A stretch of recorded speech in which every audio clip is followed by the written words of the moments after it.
Magandang araw po mga kalakbay. Ako nga pala si Hipolito.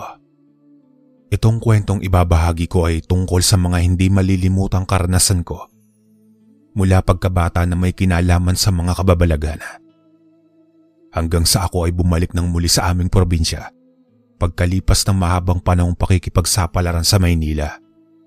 Sa kasalukuyan ay 55 taong gulang na ako. Mayroon na rin akong mga apo pero malakas pa naman ang aking pangangatawan. Nagsimula ang mga kakaiba kong karanasan noong ako ay nasa 10 anyos pa lamang hanggang noong ako ay umabot na sa edad na 24. Kung kailan nakaranas naman ako ng isang matinding pagsubok na sa awa ng Poong may kapal ay akin namang nalampasan.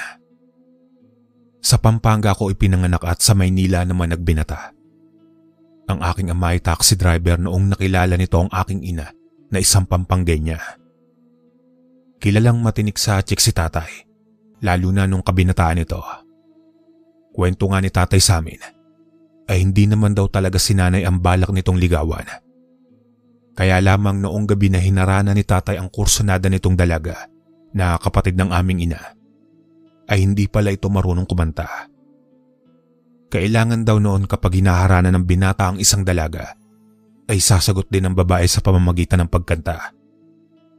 Si nanay ay mahusay kumanta at maganda ang boses, na namana naming 3 magkakapatid. Bagay nga raw sila ni tatay sabi pa ng mga taga-roong kinananay. At sa halip na dapat ang tiyahin ko, ay ang aming ina ang nakasagutan ni tatay sa harana. Hanggang sa nagkagustuhan sila at nauwi na nga sa kasalan. 3 kaming naging supling nila. 2 babae, panganay at bunso at nag-iisa akong anak na lalaki. Dahil nga sa taxi driver si tatay, lingguhan siya kung umuwi sa bahay namin noon sa Pampanga. Masaya naman ang pagsasama ng aming mga magulang, kahit na madalang lamang kung makasama namin ang aming ama. Pero isang hindi inaasahang pangyayari ang naging dahilan upang magkawatak-watak ang aming pamilya. Isang beses ay umuwi ng biglaan si tatay. Siyempre ay tuwang-tuwa kami magkakapatid. Palibasa ay mga bata pa kami lahat ng mga panahong iyon. Hindi namin napansin na may kakaiba sa aming ama. Madalas na rin naming mapuna.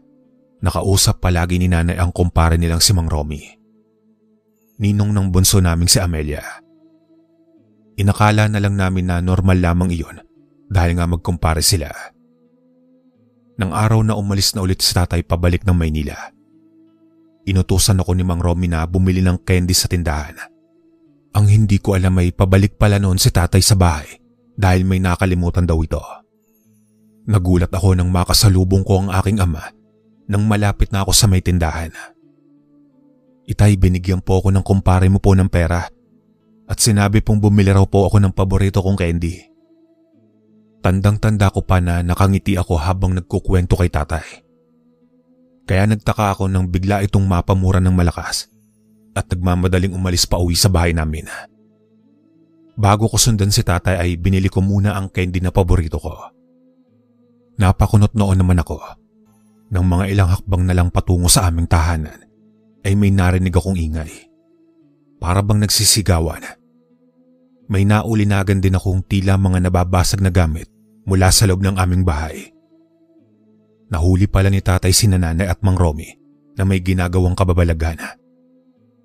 Pagpasok ko noon sa aming bahay ay naabutan kong nakalupaypay sa sahig ang aming ama habang umiiyak. Aniya ay matagal na raw itong may hinala sa lihim na relasyon ng aming ina at ng ninong ni Amelia.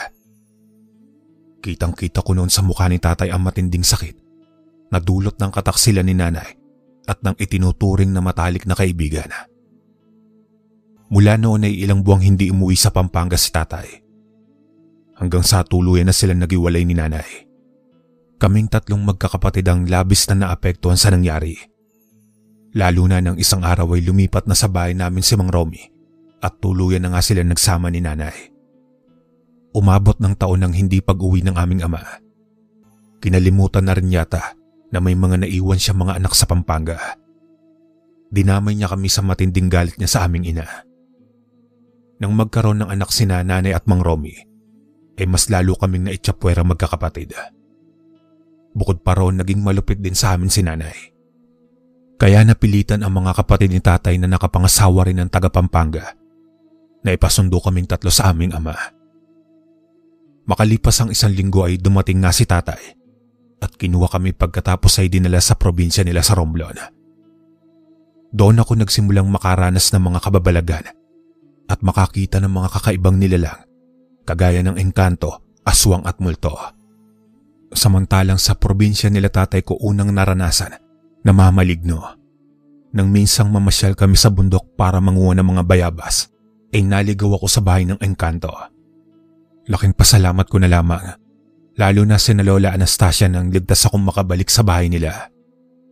Sa paaralang elementarya naman, kung saan parehas kaming nag-aaral na magkakapatid, sa baryo lang din ng aming abuela, ay maraming hindi matahimik na mga kaluluwa ang nagpapakita. Sa loob ng eskwelahan ay may auditorium, kung saan madalas ganapin ang mahalagang okasyon, gaya na lamang ng paligan ng basketball tuwing piyesta, kasalan, graduation at mga sayawan. Dahil malapit lamang yun sa bahay nila Lola, ay pinapayagan niya kaming dumalo at manood ng mga pasayaw. Sumasama rin siya sa amin dahil palaging may nangyayaring gulo bago pa man matapos sa mga kasiyahan. Marami nang nasawing buhay sa auditorium na iyon. Para kasing may demonyong sumasapi sa mga manonood dahil bigla na lamang may nagsusuntukan, tagaan at saksakan. At sa mga ganong kaguluhan, palaging may isa o higit pa ang namamatay. Kaya naman hindi na halos matapos ang sayawan at nagsisiuwian na ang mga tao sa kanika nilang tahanan. Tumatak din noon sa isip ko na ang mga paniking nakikita ko tuwing gabi ay isang aswang. Nang tumuntong naman ako ng edad 13, ay muli kaming nagkahiwa-hiwalay na magkakapatid.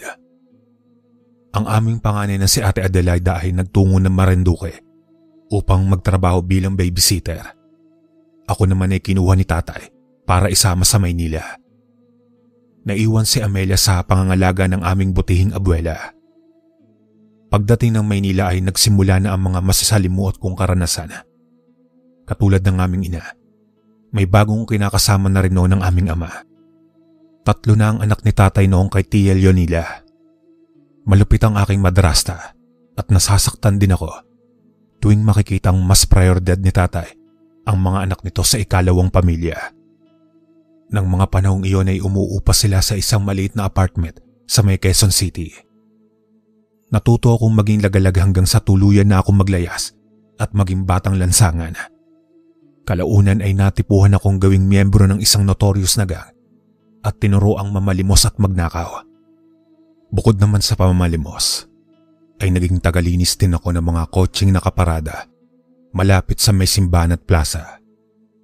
Dahil maliksi ako at bata pa, ay madalas din akong gawing pain noon tuwing magsasagawa ang gang ng modus, gaya na lamang ng akyat bahay at pandurukot sa mga matataong lugar katulad ng palengke, jeep at mga parke kung saan madalas dumiretso ang mga taong bagong labas ng simbahan upang ipasyal ang kanilang mga anak o di kaya ay kasintahan. Sa mga panahong iyon ay hindi man lang ako hinanap upang pauwiin ng aking ama. Masyadong buhos ang atensyon nito sa bagong pamilya. Hindi ako inabot ng 1 taon sa gang na iyon. Nagkaroon kasi ako ng trauma nang minsan makaengkwentro ko ang babaeng nakaputi o kaperosa kung tawagin ng iba sa kahabaan ng Balete Drive habang pauwi ako sa hideout namin. Kahit naman hindi iyon ang unang beses na nakakita ako ng multo, ay nakaramdam pa rin ako ng matinding pagkasindak. Naalala kong naging usapan na rin namin noon ng iba ko pa mga kasama ang tungkol sa aswang. Naging lamang kasi ng balita at dyaryo ng mga taong early 90s, yung tungkol umano sa manananggal na gumagala sa siyudad ng Maynila. Isa sa mga kasamahan ko sa gang ang nagkwento na may hinabol sila noon ng lolo nito. Nakakaibang nilalang dahil magubat pa ang lugar ng mga ito sa Valenzuela. Ang iba naman ay inuutusan umano ng mga magulang ng mga ito na maglagay ng bawang at magsaboy ng asin sa bintana. Pero alam nyo ba, noong nag-aaral pa ako, talagang takot na takot ako sa manananggal. Kaya tuwing naliligo ako, kinukuskus ko ng bawang ang buo kong katawan. Sabi pa ng lolo ko, May naririnig daw sila tuwing gabi na parang malaking hayop na kinakayod ang yero namin gamit ang mga kuko nito. Pero nang hagisan nila ng bawang at asin ng bubong ay bigla yung nawala. Dagdag pa ni Lolo, marahil daw ay nagsipagluwasan sa Maynila ang mga aswang noong pumutok ang bulkang Pinatubo. Kaya naalala ko tuloy yung mga nakikita kong paniki tuwing gabi sa probinsya namin. Nang ipaalam ko naman sa pinaka-leader namin iyong naging karanasan ko sa Balete Drive, ay tinawanan lamang ako. Baka naman nasosobrahan ka na sa pagsinghot ng solvent toilets. Kaya ganyan, nagkakaroon ka na ng mga halusinasyon. Tulog mo na lang iyan, bata. Dahil may bago na naman tayong lakad bukas, sabi ni Bossing. Ani pa nito na ikinasama ng loob ko. Dahil sa pangyayaring iyon ay tumiwalag ako sa gang at bumuo ng sarili kong grupo. Nagamit ko rin ang mga teknik at diskarteng natutunan ko sa kanila. Naging target ko noon ng malalaking bahay na pag-aari ng mga mayayamang tao. Nagkaroon ako ng 2 kasamaan na katulad ko rin ay pinabayaan na ng pamilya. Gustuhin ko mang bumalik ng probinsya at umuwi sa aking lola. Pero nasanay na rin ako sa ganong sistema ng buhay ko sa Maynila. Natuto na rin kasi ako ng iba't ibang klase ng bisyo at naging chickboy kagaya ng tatay ko. Parang nagpapalit lamang ako noon ng damit kung magpalit ng babae. Naging laman ako gabi-gabi ng mga beer house at halos doon lamang din nauubos ang mga kinikita ko sa paggawa ng iligal. Sa kasamaang palad katulad ni tatay ay nakaranas din ako ng pagtataksila. Tinraidor ako ng mga kasamaang ko kaya naman naging wanted ako noon at kinakailangang umalis ng Maynila. Hanggang sa napadpad ako sa Lucena. Dahil walang-wala ako na magtungo roon ay bumalik ako sa dating gawi. Namamalimos at nangangalakal ng mga basura para may maipanlaman sa kumakalam kong sikmura. Hanggang sa maisipan ko nang bumalik ng Pampanga nang makaipon ako ng sapat na pamasahe. Pero naging sakit sa ulo ako ng mga kamag-anakan ko sa probinsya ng aking ina dahil nadala ko na roon ng pagiging delinkwente. Madalas akong tumambay sa mga terminal ng bus para mag-abang ng mga foreigner at mayayamang tao na pwede kong dukutan. Doon ako tinagurian ng mga tao bilang alias kidlat. Kakaiba raw kasi ang taglay kong kaliksiyan.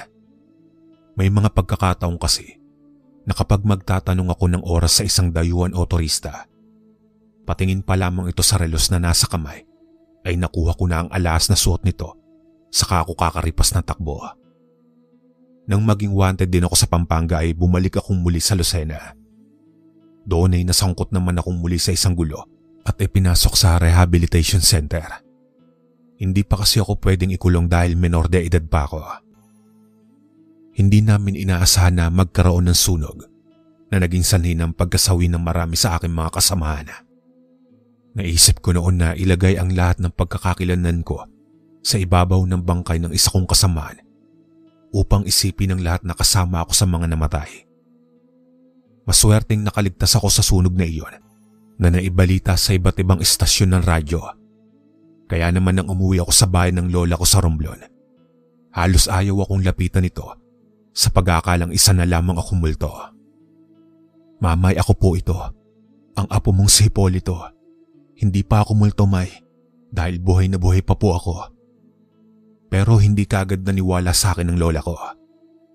Kinailangan ko pang lapitan ito at hawakan sa kamay upang makumbinsing buhay pa nga ako. Lalo namang napahugulgol ng iyak ang aking abuela at mahigpit akong niyakap na makumpirma nito na nagsasabi nga ako ng totoo. Paulit-ulit na humingi ng tawad sa akin ng abuela ko.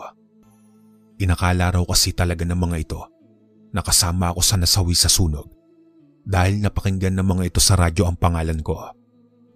Totoo po na wallet ko at litrato ang nakita ng mga otoridad. Pero ang bangkay ay hindi sa akin kundi sa kasama ko, May. Dagdag paliwanag ko kay Lola Anastasia. Simula naman noon ay nagdesisyon na akong huwag nang bumalik ng Maynila at magbagong buhay na sa probinsya kahit hindi na ako wanted. Dahil nga alam ng mga taong patay na ako.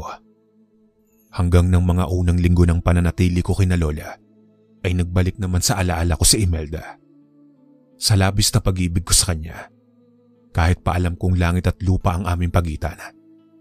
Dahil bukod sa nagmula siya sa mayamang angkan, ay isa rin akong pariwara noon. Patapon ng buhay at walang maibibigay sa kanyang magandang kinabukasan. Gayunpaman ay sinundan at hinanap ko pa rin si Imelda sa Bicol. Ngunit dahil estranghero ako sa lugar, ay muntikan na akong mabiktima ng kulam at yanggaw. Mabuti na lamang at malakas ang aking resistensya at matalas ang pakiramdam. Natagpuan at nakausap ko naman si Imelda. Ngunit umalis akong bigo noon nang pakiusapan niya akong kalimutan na lamang siya. Dahil kung hindi ay ipapabarang ako ng kanyang ama sa kapatid nito na maaaring ikasawi ng aking buhay. Hanggang sa makita kong muli sa sayawan sa kabilang baryo si Belinda.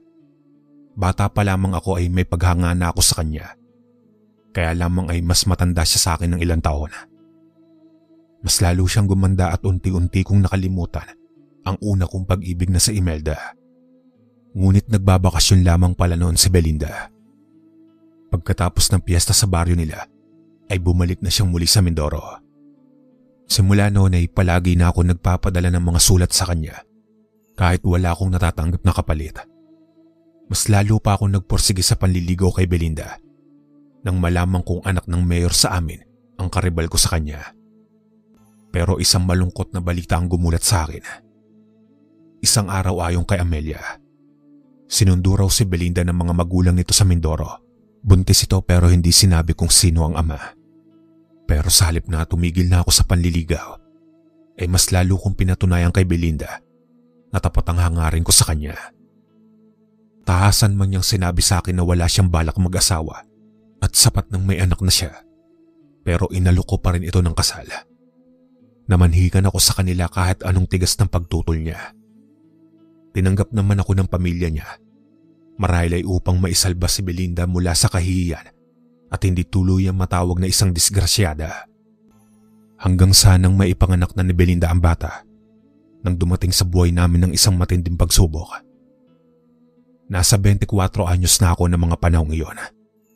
Taong 1993. Ang huling natatandaan ko noon ay dumayo ako sa ikatlong baryo mula sa amin. Nang mga panahong iyon ay nagtatrabaho ako bilang isang karpintero bukod sa pangingisda paminsan-minsan. Naimbitahan ako sa piyesta ng isa sa kilalang tao sa amin na minsan na rin nagpagawa ng bahay sa akin. Hindi naman ako nagpaabot ng gabi dahil meron pamilya naghihintay sa akin pag-uwi. Pero pagkatapos ng araw na iyon, ay bigla na lamang ako nagsuka ng nagsuka na may kasama pang walang tigil din halos na pagdumi. Hindi naman magkandatuto ang asawa kong si Belinda sa pag-alalay sa akin. Lalo pa at halos kapapanganak lamang niya noon sa aming panganay. May lumalabas na rin na kakaibang likido sa aking ilong at tenga. Masangsang din ang amoy niyon. Kaya naman halos masuka na rin pati si Belinda.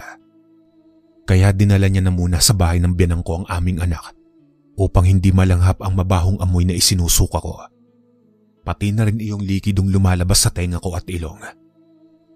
Pagbalik naman ng asawa ko mga kalakbay, ay kasama niya na ang biyanang kong lalaki. Sa tingin ko na daw ang asawa mo, Belinda. Saan ka ba huling nagpunta, Hipolito? Delikado iyang daw kapag hindi naagapan. Ani ng biyanang kong lalaki. Si Belinda naman na likas na nervyosa ay kagad na nag-hysterical pagkarinig sa sinabi ng kanyang ama. Kahit hirap na ako sa kalagayan ko noon, ay pinipilit ko pa rin pakalmahin si Belinda. Ayokong pati siya ay magkasakit dahil kawawa ang aming anak. Nang tanungin ko naman ang aking biyanan kung ano ang gamot sa dawdaw o kilkig, ay lalo lamang ako nalumos sa naging sagot nito sa akin. Hindi nila sinasabi madalas kung ano ba talaga ang gamot sa kilkig, Hipolito. Ipinagdadamot nila ang impormasyon dahil hanap buhay ng iba ang panlalaso ng kapwa. Masasabi kong isa rin itong adiksyon at obsesyon. Ayon sa mga narinig ko kinatatang, masama raw ang pakiramdam ng mga taong may ganyang kakayanan kapag hindi sila nakakapambiktima. Kadalasan ang pinupuntiran nila ay ang mga dayo sa kanilang lugar.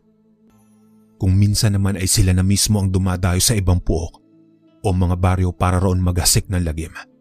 Wika ng aking biyanang lalaki. pilit ko mang balikan sa isip ang mga huling nakasalamuha ko sa pinuntahan kong piyestahan, ay wala na akong matandaan. Napalaban din kasi ako noon ng inuman sa nag-imbita sa akin. Pero sigurado ako na wala itong kinalaman sa pandadawdaw sa akin. Pero may hinala akong marahil ay isa sa mga bisita ang gumawa niyon sa akin. Ang hindi ko maintindihan ay kung bakit ako pa ang natipuhan ng tinamaan ng magaling na iyon. Kaya sa oras na malaman ko kung sino ang may gawa niyo sa akin, ay talagang matitikman nito ang aking galit. Hanggang sa biglang sumagi sa isipan ko ang nakaalitan ko sa sayawan noong binata pa lamang ako. Hindi ko alam kung anong pinagbulan ng galit ng isa sa itinuturing kong barkada noon na itago na lamang natin sa pangalang Teban. Basta nang minsan nagkainuman kami, gabi ng koronasyon iyon ng piyesta sa baryo ni na Lolo, ay tinimbiran ako ng katabi ko sa upuan na si Enal, na may balak daw si Teban na itumba ko pagkatapos ng sayawan. Bilang lumaki sa Maynila at minsang nahawakan ng sindikato, ay tila nabuhay ang dugong sanggano ko. Hindi ako binansagang alias kidlat para lang sa wala.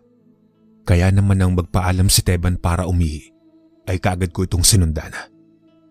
Dahil sa kalasingan ay hindi nito namalayan na nagrepuhan ko na pala habang kami ay umiihi sa sagingan. Saka pa lamang nalaman ni Teban na may tama na pala ito. Nang pagbalik sa mesa namin, ay napansin ng isa naming kainuman na may tumutulong dugo sa tagiliran nito. Hindi ko naman talaga balak na tuluyan si Teban. Tinuruan ko lamang ng leksyon para mabawasan na rin ang taglay nitong kayabangan. Kung sakaling may kinalaman ka sa panlalason sa akin, ay ipagdasal mo na lamang na huwag na akong mabubuhay pa, Teban.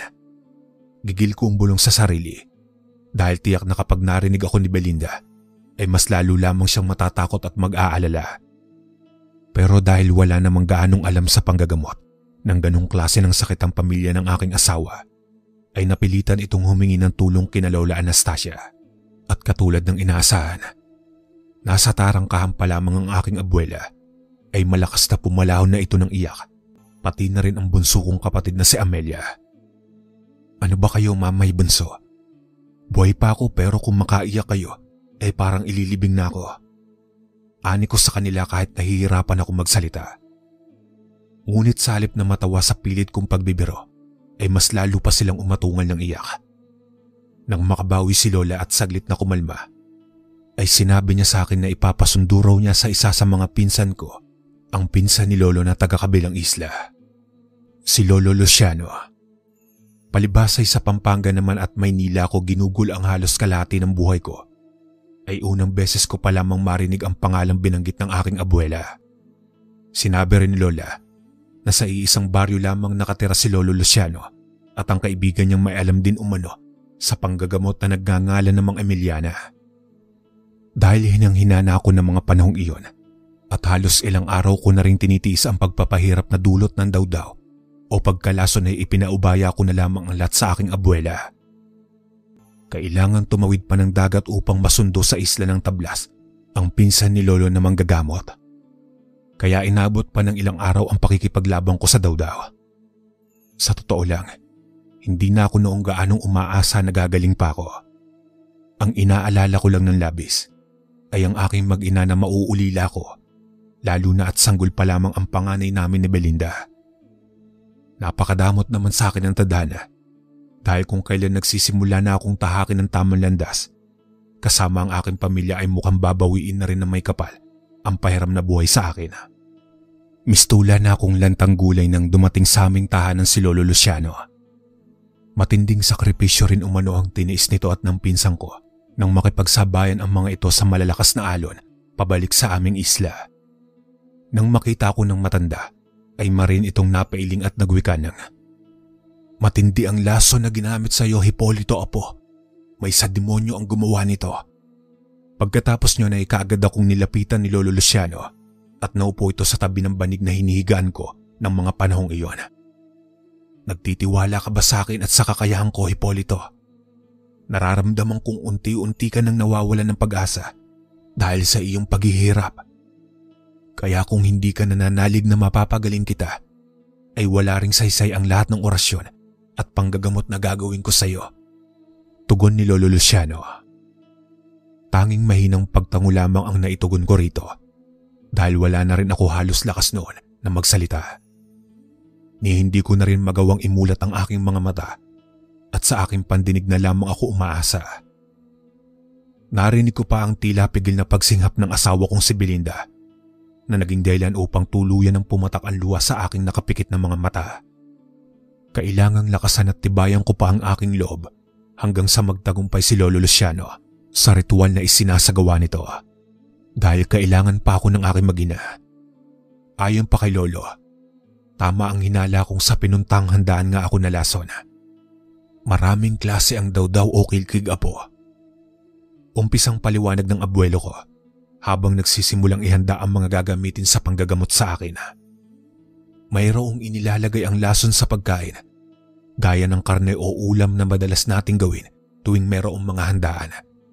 Mayroon ding sa tubig o alak inilalagay at maaari ring gawin ng panlalason sa pamamagitan ng hangin.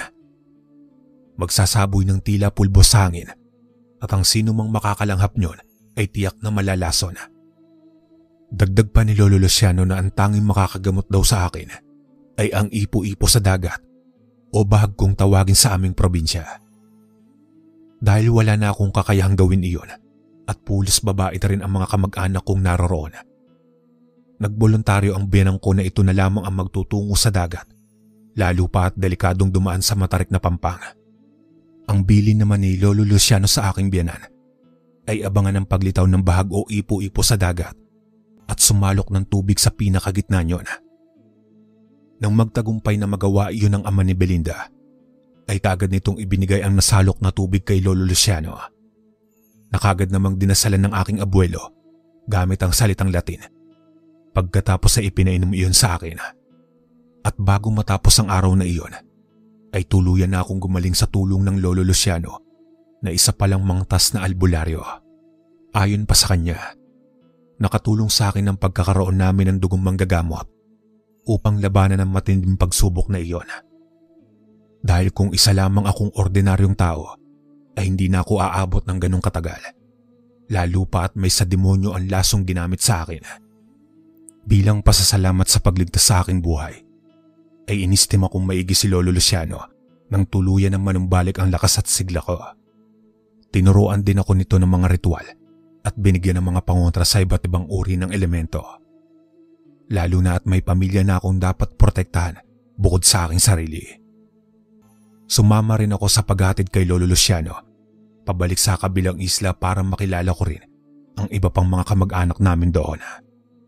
Hanggang dito na lang po ang aking kwento, mga kalakbay. Maraming salamat.